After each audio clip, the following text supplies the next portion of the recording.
தலைமை ஊழியர் அவைக்கு எனது முதல் வணக்கம்.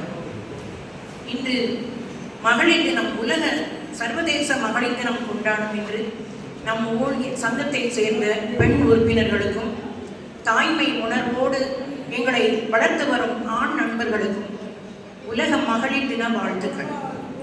நான் சிறப்பு பேச்சாளர் காந்திமதி அலையஸ் வேதிகா அவர்களை அறிமுகப்படுத்த வந்திருக்கிறேன். அறிமுகப்படுத்தும் முன்பாக மகளிர் தினம் சார்ந்த என் கருத்துக்கள், ஒரு சில கருத்துக்களை கூறி தொடர்ந்து செல்லலாம் என நினைக்கிறேன். நான் இன்னைக்கு காலையில் ஒரு ரீல்ஸ் பார்த்தேன். ஒரு சாதாரணமாக பெரிய ஹோட்டல்ஸில் நம்ம காரில் போய் இறங்குறோம்னா பார்க்கிங் கொண்டு விடுறதுக்கு அங்கே ஆட்கள் இருப்பாங்க. அவங்க கார் எடுத்துகிட்டு போய் பார்க்கிங்கில் விடுவாங்க. அப்போது அந்த ரீல்ஸில் எப்படி இருக்குன்னா, அந்த எடுத்து விடுறதுக்கு 2 பேர் நிற்கிறாங்க. ஒரு ஆணும் ஒரு பெண்ணும் சீருடை அணிஞ்சு நிற்கிறாங்க. வர்ற கார் அந்த சாவியை அந்த 2 பேரில் ஒருத்தட்ட கொடுக்கணும். வர்றவங்க எல்லாருமே அந்த ஆண் ஊழியத்தை தான் கொடுக்குறாங்க, அந்த பெண் ஊழியத்தை கொடுக்கறது இல்லை.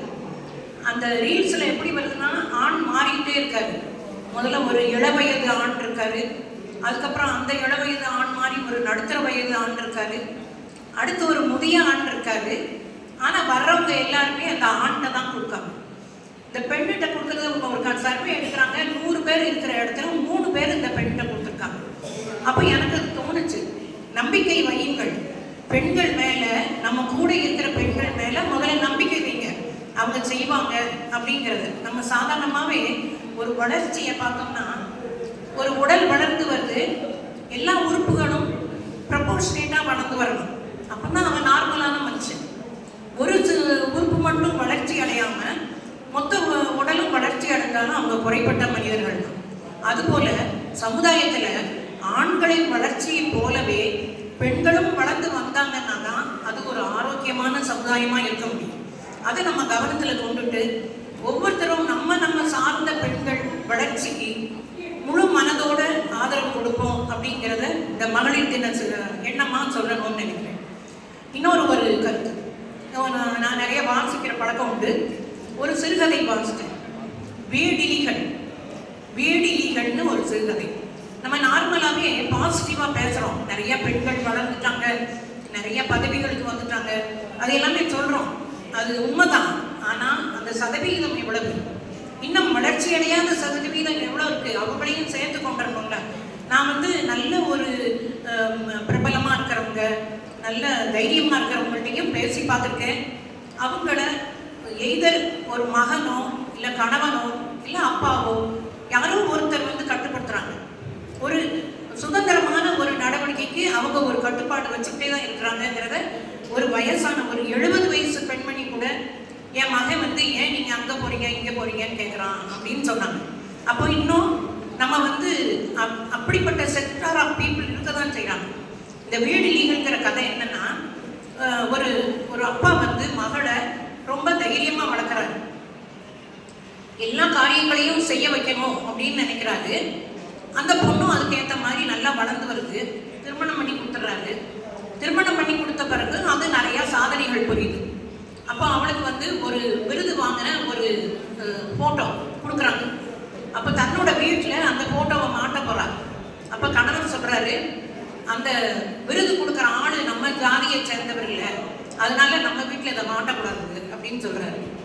அப்போ இவன் சொல்கிறான், எங்கள் அப்பா என்னை எவ்வளோ தைரியமாக வளர்த்தாங்க, நிச்சயம் எங்கள் அப்பா எங்கள் வீட்டில் இந்த ஃபோட்டோவை மாட்டுறதுக்கு அனுமதிப்பாங்க. அந்த கணவர் சிரிச்சுட்டே சொல்கிறாரு, போய் பாரு, அனுமதிப்பாங்க அப்படின்னு சொல்கிறாரு. அப்போ இந்த பொண்ணு தன்னோட வீட்டுக்கு போகிறாங்க. போய் எல்லாம் பெருமையாக சொல்கிறாங்க. அவங்க அப்பா சந்தோஷமாக கேட்குறாரு. கேட்ட பிறகு இந்த ஃபோட்டோவை கொடுக்குறாங்க. ஃபோட்டோ கொடுத்து நம்ம வீட்டில் இதை மாட்டணும்ப்பா அப்படின்னு சொல்லும்போது அந்த அப்பா சொல்கிறாரு, நான் சார்ந்த கட்சியை சார்ந்தவன் இல்லை, இவன் வேற எதிர்கட்சியை சார்ந்தவர், இந்த ஃபோட்டோவை எப்படி நம்ம வீட்டில் மாட்ட முடியும் அப்படின்னு சொல்லும்போது இந்த பொண்ணு அப்போ எது என் வீடு அப்படின்னு ஒரு குழப்பத்தோடு வர்ற மாதிரி அந்த கதை முடியுது. அப்போ பெண்கள் என் வீடு தன் வீடு அப்படின்னு நினைக்கிற சுதந்திரத்தை நம்ம கொடுக்குறோமா, அவங்களுக்கு அதை நம்ம சிந்திக்க வேண்டிய ஒரு விஷயம். அவங்க செய்கிறதுக்கோ அவங்க விரும்பினதுக்கோ இல்லை எதுவும் தப்பான விஷயங்கள் இல்லை, ஒரு நேர்மையான விஷயத்தையே நம்ம அலோவ் பண்ணுறோமா அப்படிங்கிறத சிந்திக்கணும் அப்படின்னு நினைக்கிறேன். இந்த ரெண்டும் மகளிர் தினம் சார்ந்த நம்ம இன்னும் நம்மை வளர்த்து கொள்ள வேண்டிய திசையில் உள்ள ஒரு கருத்தாக நினைக்கிறேன். நம்ம பேச்சாளர், சிறப்பு பேச்சாளர் காந்திமதி அவங்கள்ட்ட நேற்று பேசி பார்த்தேன். அவங்க வந்து இந்த வேதாத்திரி மகரிஷி அவங்க சார்ந்த வாழ்க வளமுடன் அந்த இதில் உள்ளவங்க 23 வருஷமாக அந்த பணியை பண்ணிட்டு இருக்கிறாங்க. அவங்க 30 வருஷமாக தூத்துக்குடியிலையும் சமீபத்தில் ஒரு 6 வருஷமாக திருநெல்வேலியில் இருக்கிறாங்க. நிறைய பள்ளிகள் கல்லூரிகளில் அவங்க அந்த மனவள கலை பற்றி பேசியிருக்கிறாங்க. உண்மையிலே வந்து பாலமாள் என்று சொன்னாங்க, இந்த தடவை நம்ம மகளிர் தினத்தை நல்லா கொண்டாடணும் அப்படின்னு சொல்லும்போது நம்ம ஒவ்வொருத்தக்கையா போய் பேச வேண்டாம், பேசுறது கஷ்டப்படும்.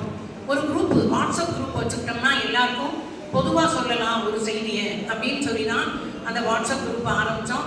அந்த வாட்ஸ்அப் குரூப்பில் வந்து ஆண்ட்ராய்டு ஃபோன் இருக்கிறவங்கள மட்டும்தான் சேர்க்க முடிஞ்சது. நான் அதை ஆரம்பிக்கும் போது என்ன நினச்சேன் அப்படின்னா, ஒரு ரிட்டையர்டு பீப்புளுக்கு ஒரு ஆரோக்கியம் சார்ந்த விஷயமோ இல்லை அவங்களை இன்னும் கொஞ்சம் ஆர்வமாக தன்னோட வளர்ச்சியை வளர்த்துக்கிற வேண்டிய விஷயங்களையும் சொல்ல பகிர்ந்துக்கலாம் அப்படின்னு நினச்சிட்டு அந்த குரூப் ஆரம்பித்தோம். அதில் கேட்டு ஒரு பச்சை கலர் ட்ரெஸ் கட்டலாம், ஒரு ட்ரெஸ் கோடு பண்ணலாம் அப்படின்னு முடிவு பண்ணி அது கேட்டு வந்தவங்க அனைவருக்கும் எனது நன்றி. இப்போ அந்த மேடம் வந்து சின்ன வயசுல இருந்தே அந்த மனவளக்கலை பாலமாள் என்ன சொன்னாங்கன்னா, நம்ம மனவளக்கலை சார்ந்த ஒரு அம்மா இருக்காங்க, அவங்கள பேச சொல்லுவோம் நாங்கள். அது ரொம்ப நல்ல ஒரு விஷயம். ஏன்னா நமக்கு ரொம்ப தேவையான ஒரு விஷயம். நம்ம டிப்ரெஷன்லேயோ ஒரு ஒரு வெறுமையிலையோ போகாமல் நம்மளை காப்பாற்றுறதுக்கு தேவைப்படுற விஷயம். அவங்க வாங்கியிருக்கிற பட்டங்கள், அவங்க ஆல் இண்டியா ரேடியோவில் பேசியிருக்காங்க, அவங்க வாங்கியிருக்கிற பட்டங்கள் பார்த்துட்டு எனக்கு அப்படியே மலைப்பா இருந்தது. நான் அது வரைக்கும் நான் என்ன நினைக்கிறேன், நான் நிறையா செஞ்சுக்கிட்டு இருக்கிறோம் போல அப்படின்னு நினைக்கும் போது இதை பார்க்கும்போது எனக்கு ஒரு உத்வேகம் கிடைக்குது. இல்லை நம்ம இன்னும் செய்ய வேண்டிய விஷயம் நிறையா இருக்கு. அதுதான் அந்த மாதிரி ஒருத்தரை பார்த்து ஒருத்தர் நம்ம இன்னும் கொஞ்சம் நம்மளை இம்ப்ரூவ் பண்ணிக்கிறதுக்காக உதவும். மேடம் வந்து வாங்கியிருக்கிற விருதுகளோட லிஸ்ட் சொல்கிறேன் பாருங்க. நம்பிக்கை தமிழச்சி விருது, பாரதி கவித்தென்றல் விருது, கவி சிகரம் விருது, வேதாந்திரிய விருது, சிங்கப்பெண்ணி விருது, மங்கையர்கரசியார் விருது, யுகக்கவி பாரதி விருது, பாரதியின் புதுமை பெண் விருது, சர்வதேச யோகா தின விருதுகள் 2024, சிறப்பு மிகுந்த பெண் 2024, ஞானாசிரியர் யோகா விருது, பாரதி வழிக்கவிஞர் விருது 2025.